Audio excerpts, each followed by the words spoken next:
নমস্কার বন্ধুরা, স্বাগতম আমাদের আজকের বিশেষ ভিডিওতে। আমরা আলোচনা করব ভগবদ্গীতার 13তম অধ্যায়, ক্ষেত্র ক্ষেত্রজ্ঞ বিভাগের যোগ। এই অধ্যায়টি এমন কিছু প্রশ্নের উত্তর দেয় যেগুলো আমাদের অনেকদিন ধরেই ভাবায়। 1. আমি কে? 2. এই শরীর এবং আত্মার প্রকৃত সম্পর্ক কি? 3. কিভাবে এই জগৎকে বোঝা যায়? আপনারা কি কখনো ভেবেছেন আপনার মনের কথা শোনে কে? আজকের ভিডিওতে সেই রহস্য উদ্ঘাটন করব। ক্ষেত্র বলতে বোঝানো হয়েছে আমাদের শরীর এবং চারপাশের পরিবেশ। এটি হলো সেই জায়গা যেখানে সবকিছু ঘটে, কিন্তু এই ক্ষেত্রের বাইরে যে শক্তি এটি পরিচালনা করে তা হলো ক্ষেত্রজ্ঞ। ইদং শরীরং কৌন্তেয় ক্ষেত্রমিত্যভিধীয়তে, অর্থাৎ এই শরীরকে ক্ষেত্র বলা হয়। এই শ্লোকের মাধ্যমে বলা হয়েছে আমাদের শরীর এবং পরিবেশ হলো ক্ষেত্র। এই ক্ষেত্রের মধ্যে কাজ, চিন্তা, অভিজ্ঞতা এবং ফলাফলের সৃষ্টি হয়। কিন্তু এর বাইরে যিনি এই ক্ষেত্রকে পরিচালনা করেন তিনি হলেন ক্ষেত্রজ্ঞ, অর্থাৎ আত্মা বা চেতনা। এটি আমাদের জীবনের গুরুত্বপূর্ণ শিক্ষা দেয় যে আমাদের কর্ম এবং চিন্তা এই ক্ষেত্রের ওপর সরাসরি প্রভাব ফেলে। উদাহরণ, আমাদের শরীরকে একটি মাঠ বা ক্ষেত্র ভাবুন। আমরা এই মাঠে বীজ বপন করি। আমরা যে ধরনের বীজ বপন করব সেই অনুযায়ী ফল পাব। যদি ভালো কাজ করি ভালো ফল পাব, আর খারাপ কাজ করলে তার খারাপ ফলও পাব। মনে করুন, আপনি যদি প্রতিদিন স্বাস্থ্যকর খাবার খান, ব্যায়াম করেন এবং নিজের শরীরের যত্ন নেন, তাহলে আপনার ক্ষেত্র বা শরীর সুস্থ থাকবে। কিন্তু যদি আপনি অবহেলা করেন তাহলে ক্ষেত্র নষ্ট হয়ে যাবে। একজন ছাত্রের মস্তিষ্কও একটি ক্ষেত্রের মতো। যদি সে নিয়মিত পড়াশোনা করে, সময়মতো বিশ্রাম নেয় এবং সৃজনশীল কার্যকলাপে অংশগ্রহণ করে, তাহলে তার মন সতেজ থাকবে এবং সে জীবনে সফল হবে। কিন্তু যদি সে অলসতা বা খারাপ অভ্যাসে জড়িয়ে পড়ে, তাহলে তার শিক্ষার ক্ষেত্র নষ্ট হয়ে যাবে। ক্ষেত্রজ্ঞ হলো আমাদের আত্মা, যা এই শরীরের মধ্য দিয়ে কাজ করে। ক্ষেত্রজ্ঞ চিরস্থায়ী এবং এটি সব সময় সচেতন। এটি শরীরের পরিবর্তন সত্ত্বেও অপরিবর্তনীয় থাকে। ক্ষেত্রজ্ঞম চাপি মা বিদ্ধি সর্বক্ষেত্রেষু ভারত, অর্থাৎ জেনে রাখো আমি ভগবান প্রতিটি ক্ষেত্রের ক্ষেত্রজ্ঞ। ক্ষেত্র বলতে বোঝানো হয়েছে আমাদের শরীর বা জড় উপাদান, যা পরিবর্তনশীল এবং যা সময়ের সঙ্গে সঙ্গে ক্ষয়প্রাপ্ত হয়।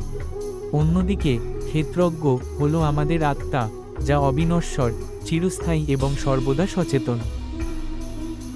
ক্ষেত্রজ্ঞ এই জড় শরীরের মধ্য দিয়ে কাজ করে এবং শরীরের মাধ্যমে পৃথিবীর অভিজ্ঞতা লাভ করে।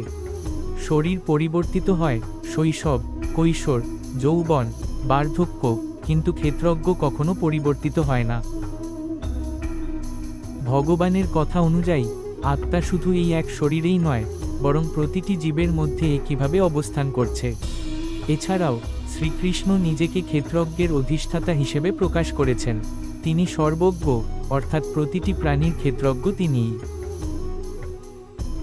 উদাহরণ, মনে করুন আপনি একটি গাড়ি চালাচ্ছেন। গাড়িটি হলো আপনার ক্ষেত্র এবং আপনি চালক, অর্থাৎ ক্ষেত্রজ্ঞ।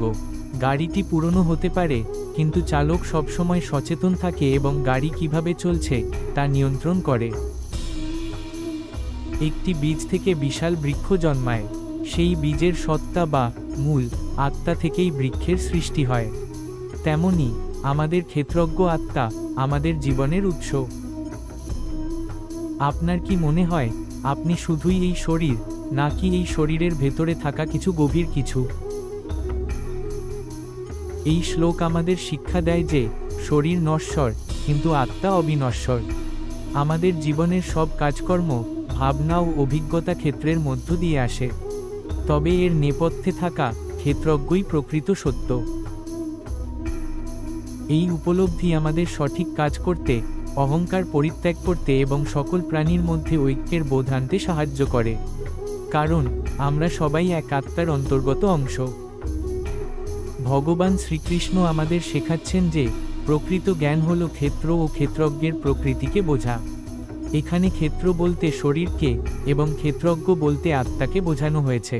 আমরা যদি এই শরীরকেই সব কিছু মনে করি, তবে আমরা প্রকৃত জ্ঞান থেকে বিচ্যুত হব। গীতার এই শিক্ষা আমাদের জানায় যে সত্যিকারের জ্ঞানী ব্যক্তি কখনো নিজের অহংকারে মগ্ন হন না, বরং বিনম্রতা, সহানুভূতি এবং সরলতার মতো গুণাবলীকে নিজের জীবনের অংশ করে তোলেন। অমানিত্যম দম্ভিত্বম অহিংসা ক্ষান্তিরাজবম, অর্থাৎ জ্ঞান হল অহংকারহীনতা, সহমর্মিতা এবং সরলতার মতো গুণাবলী। উদাহরণ: মহাত্মা গান্ধী অহিংসা এবং অহংকারহীনতার প্রকৃত উদাহরণ ছিলেন। তিনি নিজের স্বার্থের কথা না ভেবে ভারতের স্বাধীনতার জন্য সংগ্রাম করেছিলেন এবং সহিংসতা পরিবর্তে প্রেম, ক্ষমাশীলতা ও সত্যের পথে হেঁটেছিলেন। মাদার তেরেসার নিজের জীবন উৎসর্গ করেছিলেন দরিদ্র, অসুস্থ ও অসহায় মানুষদের সেবায়। কখনো অহংকার করেননি, বরং বিনয় ও সহানুভূতির মাধ্যমে সত্যিকারের মানব সেবার নজির স্থাপন করেছিলেন। একজন প্রকৃত শিক্ষক তার জ্ঞান দিয়ে ছাত্রদের আলোকিত করেন, কিন্তু কখনো অহংকার করেন না। তিনি ধৈর্যশীল হন, সরলভাবে শিক্ষা দেন এবং শিক্ষার্থীদের সত্যিকারের জ্ঞান অর্জনে সাহায্য করেন। এই গুণাবলী অর্জন করা আমাদের দৈনন্দিন জীবনে গুরুত্বপূর্ণ। যদি আমরা অহংকার, হিংসা এবং স্বার্থপরতাকে দূরে সরিয়ে বিনয়, সহমর্মিতা ও সরলতার চর্চা করি, তবে প্রকৃত অর্থে জ্ঞানী হতে পারব। ক্ষেত্র এবং ক্ষেত্রজ্ঞের সম্পর্ক হলো একটি ফুলের বাগান এবং বাগানের মালিকের মতো। ক্ষেত্র হলো পরিবর্তনশীল, কিন্তু ক্ষেত্রজ্ঞ সবসময় স্থায়ী। সমং সর্বেষু ভূতেষু তিষ্ঠন্তং পরমেশ্বরম, অর্থাৎ যে সর্বত্র আত্মার সমান উপস্থিতি দেখতে পায়, সে প্রকৃত উপলব্ধি লাভ করে।